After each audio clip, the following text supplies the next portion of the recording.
Section 6 of Twilight of the Idols is titled Morality as Anti-Nature. It is 6 numbered sections and about 6 pages long in the Portable Nietzsche. It is a critique of what Nietzsche considers to be Christian morality, and an interesting project for some of my students might be to identify some of Nietzsche's mistakes and misconceptions about Christian doctrine and locate some of their possible sources or influences upon his thinking. In this section, Nietzsche gives us more indications of his imagined successor morality following the revaluation of all values. He does ramble in parts of this section, I believe, and I think of the 6, sections 5 and 6 are the most important, where he sets out most clearly the contrast between his view and the view he is criticizing.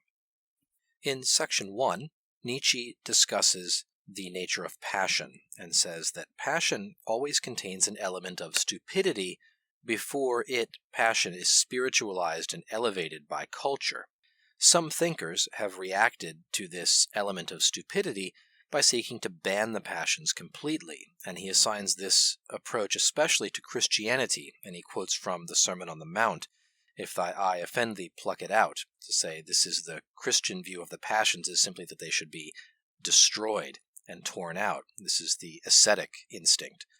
This reaction, Nietzsche says, is itself a further stupidity.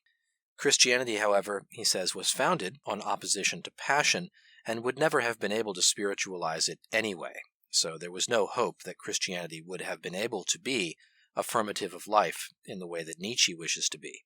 He says to attack passion is to attack life itself, and the church, therefore, is fundamentally anti-life. In section 2, Nietzsche says this very same path, which he calls castratism, the path of castration, of destruction of the senses and their appetites, is chosen also by degenerate and weak-willed individuals, those who are not able to impose discipline on themselves. Since they are unable to avoid following their every impulse, their only option for control is to extirpate their passions, to tear them out by the roots and deny them totally. This is the path of the ascetic life. A person's hostility to sensuality, Nietzsche says, should immediately make us suspicious of him and of his character and judgment. But he says worst of all are the people who are too weak even to accomplish this ascetic extirpation of the passions. Among these, he says, are the most poisonous critics of the senses, the should-be ascetics, people who would really benefit from becoming ascetics but aren't strong enough to do so.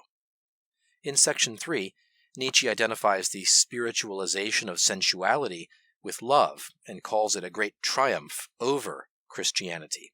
Another such triumph, he says, is spiritualized hostility, a recognition of the need for enemies.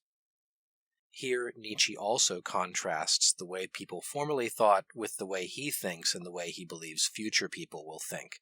Formerly, he says, people desired peace of mind and calmness of spirit. On the other hand, he says, we immoralists, we desire war and greatness. In section 4, Nietzsche notes that any healthy morality will be dominated by an instinct of life, and this is, of course, will to power. Anti-natural moralities reject these instincts. They glorify the eunuch and the castrati.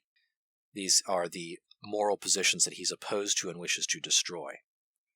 In section 5, Nietzsche says, once we see Christianity's perverse rebellion against life, we also see the futility of this rebellion, that it will be useless and it will fail. The value of life, he says, is not a problem that we can solve from within life. In other words, it is more in the nature of a fundamental attitude towards and acting out of life's value, rather than a set of conclusions that you come to on the basis of arguments and evidence from within your life. 2 quotes to help illuminate this, and my interpretation of them. First, when we speak of values, Nietzsche writes, we speak with the inspiration, with the way of looking at things, which is part of life. Life itself forces us to posit values. Life itself values through us when we posit values. I take Nietzsche here to be saying that our valuings, our assigning of value to things, are instruments of will to power. as a primordial life force asserting its value in the world through our activity. And second, morality, as it has so far been understood, is the very instinct of decadence, which makes an imperative of itself. It says, perish. It is a condemnation pronounced by the condemned. My gloss on this is that Nietzsche is saying that Platonic Christian morality is will to power's perverse self-annihilation. In section 6, Nietzsche says it is naive of anyone to say that man ought to be other than he is. The Platonic Christian moralist who says this rejects morality in order to embrace an imagined ought. The moralist's vision of moral perfection, Nietzsche says, is a self-portrait. He calls the moralist this wretched bigot and prig who wishes to remake the world in his own image. Morality, insofar as it condemns for its own sake, and not out of regard for the concerns of life, that is, for will to power, is a specific error, an idiosyncrasy of degenerates. By contrast, Nietzsche says, we moralists, we people who follow the revaluation of all values, do not condemn life, rather we affirm life. In fact, he says, we are life's answer to the spiritual disease of Platonic Christian moralism.